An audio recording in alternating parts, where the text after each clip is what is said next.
Bonsoir à vous et bienvenue dans votre 19-20 en région Centre-Val de Loire. Voici nos titres. BD Boom s'achève ce soir. Le festival aura accueilli 50 auteurs et dessinateurs venus de la région. La bande dessinée régionale qui se porte très bien. On s'intéresse ce dimanche à l'œuvre d'une Berruyère et de deux Loir-et-Chériens. Intitulée Le cœur de Lion, l'action se déroule durant la bataille de Fredval dans le Loir-et-Cher. C'est une histoire qui nous est contée par Alain-Georges Emonet et Mélior Moama. Bien vivante, la BD régionale est bien dans son temps. Ainsi cet album qui raconte au XIIe siècle la bataille de Fredval près de Vendôme. Un ouvrage né de la rencontre d'une Berruyère et de deux Loir-et-Chériens.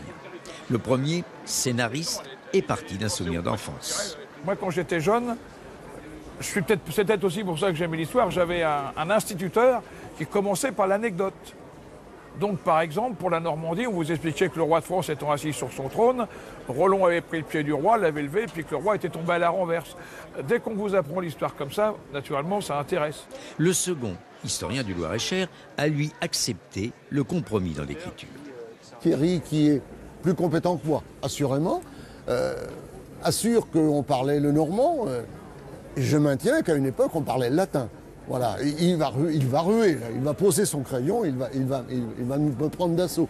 Non, en fait, on a parlé le latin, on a parlé le normand, et effectivement, on finit par se rejoindre.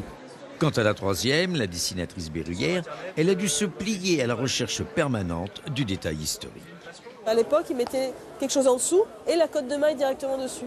Mais à l'époque d'après, ça change. Ils mettent une cotte par-dessus la cotte de maille. Donc ça, il faut le savoir. Si c'est du 11e, 12e siècle, il faut mettre une cotte de maille intégrale sans surcote. Voilà. Ce genre de petits trucs, de petits détails, c'est truffé. Le récit, bande dessinée proprement dit, est suivi de plusieurs pages de références historiques et il trouve son prolongement dans une vidéo accessible sur Internet. Mais nous n'allons pas en faire toute une histoire.